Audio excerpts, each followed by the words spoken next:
जी अस्सलाम वालेकुम। अच्छा, कल हमने डिस्कस किया था लास्ट क्लास के अंदर कि हम टेबल किस तरह से बनाते हैं। ठीक है। और टेबल के अंदर हमने तीन चीज़ें डिस्कस की थी। एक टेबल रो होती है, टेबल डिवीजन होती है, और एक टेबल हेडर होता है, टेबल हेडिंग। ठीक है। आप सबसे पहले देखते हैं कि आपको कितनी रोज और कितने कॉलम्स चाहिए। तो आप जिस तरह वर्ड के अंदर अगर आप बात करें तो आपने जैसे वर्ड में टेबल बनाते हैं वैसा ही टेबल होता है।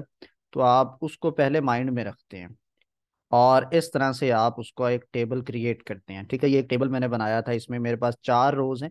ये पहले वाली रो जो है वो एज अ हेडिंग काम आएगी, और आगे मेरे पास ये तीन रोज हैं। ठीक है। ये पहली रो है, ये दूसरी रो है, और ये तीसरी रो है। तो यहाँ से मैंने देखा कि मुझे रोज कितनी चाहिए, चार। ठीक है। और कॉलम्स कितने चाहिए, हर रो के अंदर तीन कॉलम है। ठीक है। और हर रो का जो पहला कॉलम है वो सीरियल नंबर है, ऊपर पहली लाइन में वो हेडर आ जाएगा और आगे उसकी तीन वैल्यूज। फिर हर रो का सेकंड कॉलम जो है वो स्टूडेंट नेम है, और उसमें पहला रो जो है वो टेबल हेडर के तौर पर है, और आगे तीन रोज जो है वो डेटा टेबल डेटा के तौर पर है। ठीक है, टेबल डिवीजन। और फिर उसके बाद थर्ड जो है वो कॉलम हर रो का वो कोर्स का होगा।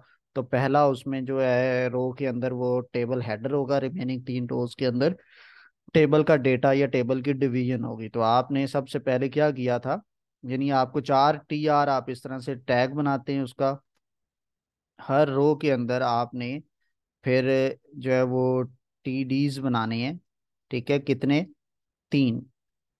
ये आपका पहला बन जाता है। इसी तरह से आप ये चार तीन आप उसमें बना देते हैं। तो ये एक आपके पास एक रो का इस तरह से स्ट्रक्चर बनेगा। तो आप इसी को कॉपी पेस्ट करके चार रोज का बनाते हैं, और वो आपके पास टेबल रेडी हो जाता है जब।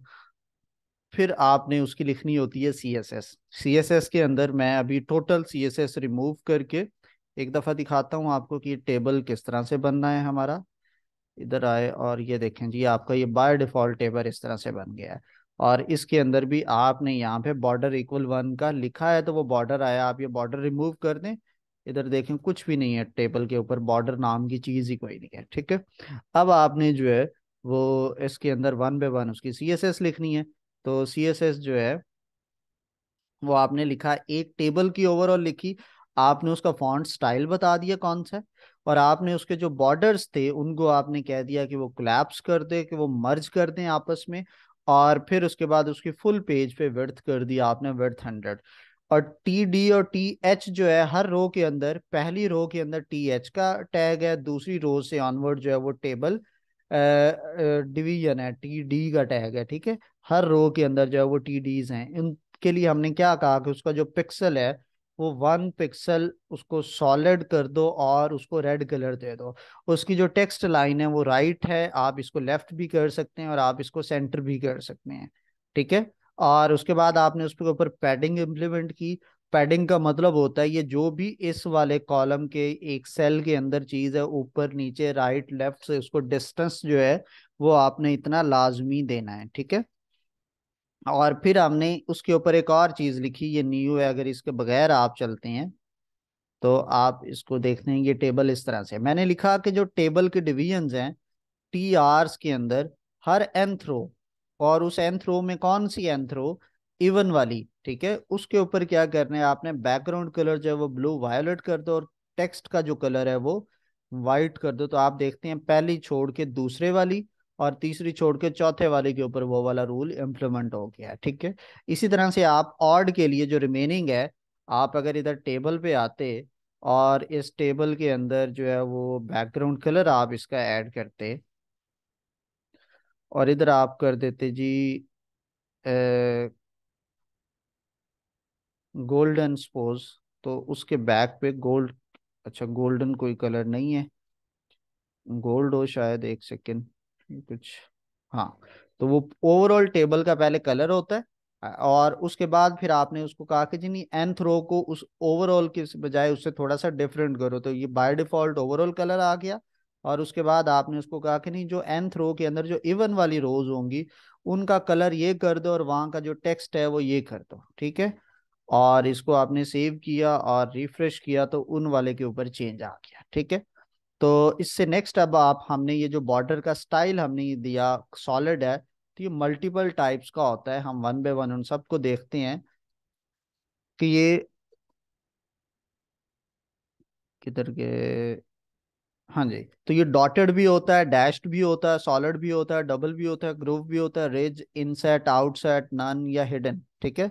और समटाइम क्या होता है, बॉर्डर होता है लेकिन आपने उसको हाइड किया होता है। और इसको सॉलिड की बजाय आप डैश्ड और डॉटेड, तो हम कल भी देख चुके थे, डैश्ड आ जाएगा तो ये सारा जो है ये डैश कलर में चेंज हो जाएगा। इसको फॉर्मेट जो है ये आप देखेंगे ये डैश में आ गया। इस तरह से इसको डबल कर दूं अगर मैं, तो इस सब को दो दो लाइंस आपके पास बन जाएंगी। ये आप जूम करके देखें तो ये आपको क्लियर नजर आ रहा है, ठीक है। नेक्स्ट इसके बाद जो है वो हमारे पास आता है कि इसमें पैडिंग और स्पेसिंग होती है। तो एक होता है कि दो कमरे हैं तो उनके दरमियान में जो गैप है उसको स्पेसिंग कहेंगे, मार्जिन्स कहेंगे। और एक होता है पैडिंग के, उस कमरे के अंदर दीवारों से आपने चीजें कितने कितने डिस्टेंस पर रखी हैं उसको हम पैडिंग कहेंगे, ठीक है। तो ये बाय डिफॉल्ट पैडिंग देंगे तो वो ये देखें ये जो टेक्स्ट है इसका साइड वाली बॉर्डर से डिस्टेंस है, ठीक है। और अगर आपने उसके ऊपर स्पेसिंग ऐड करेंगे तो ये पहला सेल और दूसरा सेल जो है इन दोनों के दरमियान में गैप बढ़ा दिया आपने, तो इसको आप स्पेसिंग कहेंगे और इस वाले फॉर्मेट को हम पैडिंग कहते हैं। इम्प्लीमेंट करने का तरीका भी हम आगे देख लेते हैं। इसमें सिंपल होता है कि आप जो है वो पैडिंग की प्रॉपर्टी इंप्लीमेंट करते हैं। और ये देख ले सकते हैं आपके ये इस टेक्स्ट का ये मैंने जिल लिखा हुआ है, लेफ्ट और ऊपर नीचे से एक डिस्टेंस है। बाय डिफॉल्ट ये अगर आप पैडिंग की प्रॉपर्टी खत्म करते हैं यहाँ से, ये हमने इसमें पैडिंग दी हुई थी, ये रही। मैं पैडिंग की प्रॉपर्टी को कमेंट करता हूँ, अब आप उसको जाके रिफ्रेश करें। आप देखेंगे जो टेक्स्ट है बिल्कुल दीवार के साथ लग गया, यानी बॉर्डर के साथ मिल गया है। और मैं जैसे ही इसको इम्प्लीमेंट करता हूँ तो अब आप देखेंगे साइडों से ये जो मैंने अगर हुसैन साजिद लिखा है तो ऊपर और लेफ्ट से उसका गैप आ जाएगा। आप देख सकते हैं बॉटम से भी गैप आ गया। इसको पैडिंग की प्रॉपर्टी कहते हैं कि उसके अंदर साइड से कितना गैप देना है चीज की ताकि वो ज्यादा उसकी वो खूबसूरती उसके अंदर निखर कर आए, तो इसको हम कहते हैं पैडिंग। दूसरा हमारे पास आता है, और ये पैडिंग जो है बाय डिफॉल्ट अगर आप लिखते हैं तो सिर्फ आप पैडिंग लिखते हैं। अगर आप इलेदा इलेदा देना चाहते हैं कि ऊपर से डिस्टेंस डिफरेंट हो, नीचे से डिफरेंट हो, लेफ्ट से डिफरेंट हो, आप ये जो पैडिंग 5 पिक्सल लिखा है ना इसको लिखते हैं पैडिंग टॉप इतनी कर दे, और पैडिंग लेफ्ट जो है वो आप कर दीजिए 10 पिक्सल। ये लेफ्ट से डिस्टेंस ज्यादा हो जाएगा और टॉप से डिस्टेंस कम है। अब आप देखेंगे कि ये पहले की निस्बत यहाँ पे गैप ज्यादा है, ऊपर से गैप कम है, लेफ्ट से गैप ज्यादा है, ठीक है। मैंने अभी बॉटम की नहीं दी, मैं बॉटम की भी दे देता हूँ। पैडिंग बॉटम वो मैंने दे दिया जी 15 पिक्सल।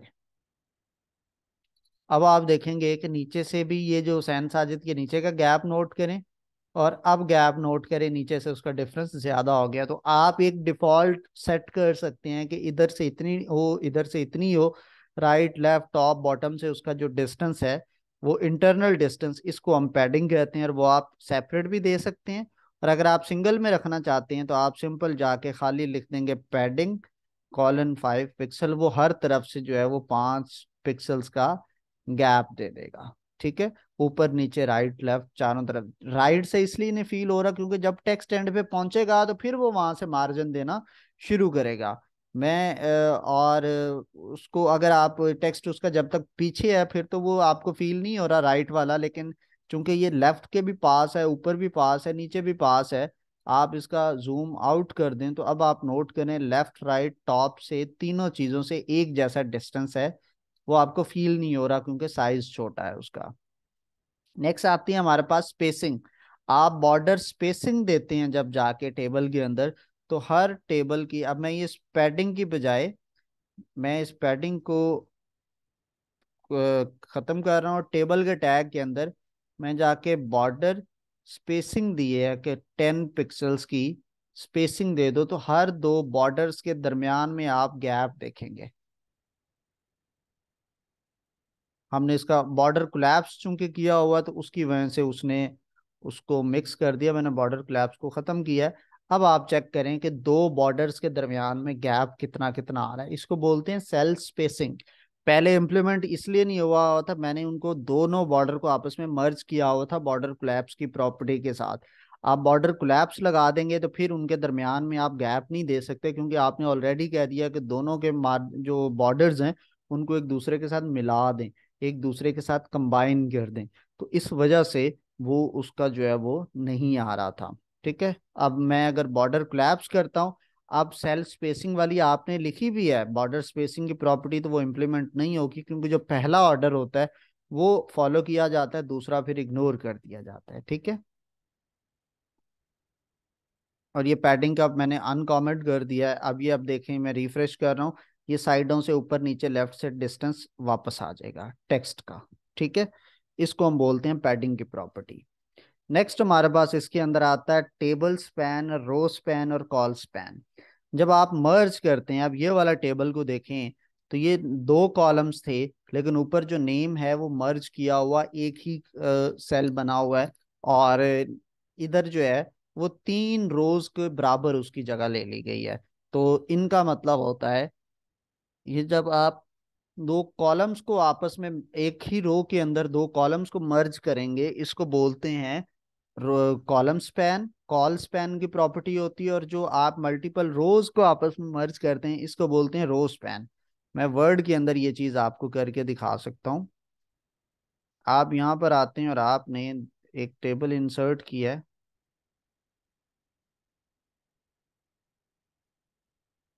अब ये आपके पास एक टेबल है, आप चाहते हैं कि ये जो तीन कॉलम्स हैं इनको मर्ज किया जाए, तो आप राइट क्लिक करके मर्ज सेल करेंगे, देखेंगे कि ये एक ही सेल बन गया और इसके बाद दो कॉलम्स की जगह बची, यानी तीन की जगह इसने ले ली है और उसके बाद दो की सेल्स की जगह आगे बची है।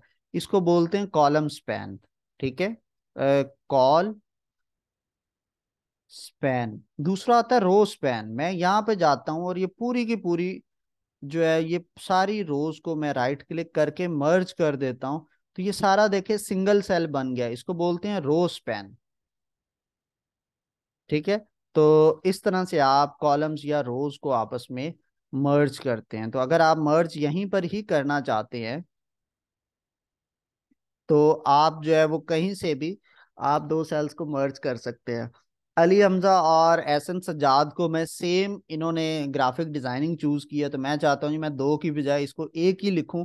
तो फिर मैं जाके इसको मर्ज कर दूंगा। क्या करूंगा, इसका जो कोड होगा ग्राफिक डिजाइन के अंदर, यहाँ पे जाके आप टीडी के अंदर जाके रो स्पैन लिख देंगे या कॉल स्पैन आप लिख देंगे, और उससे क्या होता है कि वो चीजें आपस में मर्ज हो जाती हैं। जब आप कॉल स्पैन लिखते हैं तो वो कॉलम्स को मर्ज करता है, जब आप रो स्पैन लिखते हैं तो वो रोज को मर्ज करता है। अगर आप रोज को मर्ज करना चाहते हैं तो जाके इस वाले मैंने ये हुसैन साजिद के बाद मैंने लिखा कॉल स्पैन इक्वल टू, इसका मतलब है कि ये वाला जो कॉलम है हुसैन साजिद, इसने दो की जगह लेनी है, तो इससे जो अगला कॉलम है इसने उसकी भी जगह लेनी है, तो आपको फिर अगले कॉलम को वहां से रिमूव करना पड़ेगा, और उसकी जगह जो है वो पिछले वाले ही कॉलम ने ले ली है। इसको आपने सेव किया, इधर जाके आप रिफ्रेश करेंगे, ये हुसैन साजिद के वेब डिजाइनिंग खत्म हो जाएगा, और अब आप देख सकते हैं ये एक ही कॉलम बन चुका है, इसके दरमियान में से बॉर्डर